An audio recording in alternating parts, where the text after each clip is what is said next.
Neste vídeo, vamos discutir alguns modelos alternativos de reconhecimento. O primeiro modelo que nós vamos ver é o modelo de reconhecimento por estado final. Seja uma máquina de Turing M, a linguagem reconhecida por M por estado final é o conjunto formado por palavras W, tal que, saindo da configuração estado inicial com o cabeçote no primeiro símbolo da palavra, em zero ou mais transições, vamos chegar a uma configuração instantânea onde o estado ele é final. Em outras palavras, independentemente de quantas transições foram realizadas, e independentemente do estado da fita, se a máquina de Turing alcançar um estado final, a palavra é reconhecida. Então, dessa forma, é papel do projetista na máquina de Turing garantir que, se a máquina de Turing alcança um estado final, então aquela máquina de Turing vai reconhecer aquela palavra.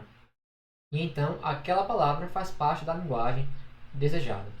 Temos um outro modelo que é o modelo por parada, onde a linguagem reconhecida por M por parada é o conjunto de toda a palavra, tal que, saindo da configuração instantânea do estado inicial e o cabeçote no primeiro símbolo da palavra de entrada, em zero ou mais transições, vamos chegar em alguma configuração instantânea.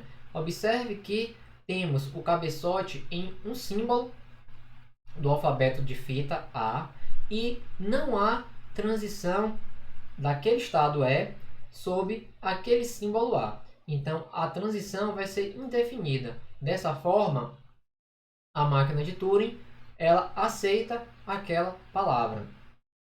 Em outros, de outra forma, então, se uma máquina de Turing para, ela aceita. Se ela não aceita, então ela entrou em loop. Se ela entrou em loop, ela não vai aceitar. E aqui temos um exemplo de uma máquina de Turing que vai reconhecer por estado final. Observe que essa linguagem já trabalhamos anteriormente, que é o conjunto, a linguagem de todas as palavras formadas por A, B e C, tal que não comece com AB. Então vamos entender essa máquina de Turing. Observe que se a palavra ela começar com A e depois lermos um B, então claramente essa palavra AB e um sufixo qualquer não deve ser reconhecido. Então dessa forma nós estaremos em um estado 2 que justamente não é final. Mas veja o que acontece onde a palavra ela começa com um B ou um C ou a fita começa com um símbolo branco. Então, automaticamente a máquina de Turing ela vai se deslocar para um estado final. Observe também o que acontece se nós começarmos com o símbolo A, mas em seguida lermos um símbolo A, um símbolo C ou branco.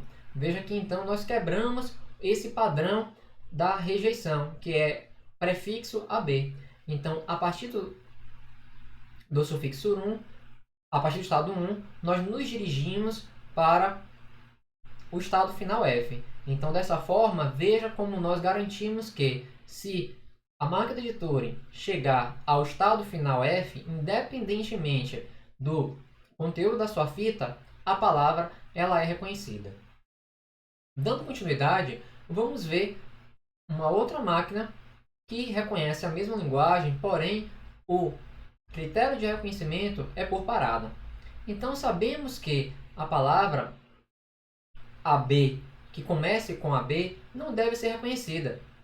Então vamos pensar o que acontece se a máquina for processar uma palavra que comece com algo diferente de AB. Por exemplo, comece com B. Então claramente não há transição a partir do estado 0.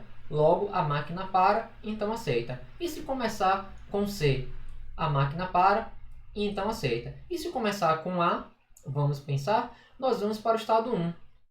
Porém, veja, nós nos movemos para a direita. Porém, se no estado 1 lermos o símbolo B, nós voltamos para a esquerda, ou seja, de 0 para 1, saímos da posição 1 para a posição 2. Da posição 1, se nós encontrarmos B, nós voltamos para da posição 2, nós voltamos para a posição 1. Então, nós vamos ficar em loop. Então, portanto, se a palavra de entrada começar com AB, essa máquina de Turing ela vai entrar em loop. Portanto, a palavra não vai fazer parte. Porém, reforço a provocação, o questionamento. Como é que nós vamos saber se a máquina está em loop ou se ela está demorando para processar? E vamos raciocinar o que acontece se a palavra não começar com a B. Então, como nós já discutimos, do estado 0 não haverá transição, então a máquina vai interromper. E se a palavra começar apenas com o símbolo A, tiver um único símbolo, então faremos a transição de 0 para 1, e a partir daqui não há nenhuma transição com o símbolo da fita branca. Dessa forma, a máquina para. Com isso, nós podemos agora introduzir a equivalência dos modelos alternativos de reconhecimento. Seja L uma linguagem, as seguintes afirmativas elas são equivalentes. Então, se L ela é uma linguagem recursivamente enumerável, veja que é determinado L recursivamente enumerável. L pode, então, ser reconhecida por uma máquina de Turing por estado final, que também vai ser equivalente a L pode ser reconhecida por uma máquina de Turing, cujo critério de reconhecimento é por parada. Então, uma forma de provarmos esse teorema é justamente fechando um ciclo. Como assim? De A implica em B, B implica em C e C implica em A. Deixo como exercício para que você veja no livro do professor Newton a prova desse teorema, que justamente se A, então vai ser construída uma máquina de Turing que reconhece por estado final, se B, então C, então dado que B é verdade, constrói-se uma máquina de Turing que reconhece por parada, e se C, então A.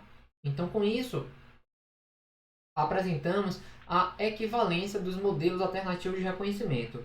Na prática, o que isso quer nos dizer? Que se uma questão pedir para que você projete uma máquina de Turing para uma linguagem L que é recursivamente enumerável, você pode apresentar uma máquina que reconheça por estado final ou por parada. No próximo vídeo, vamos começar a estudar algumas variações de máquinas de Turing existentes na literatura. E então discutiremos um resultado bastante interessante acerca dessas variações. Muito obrigado!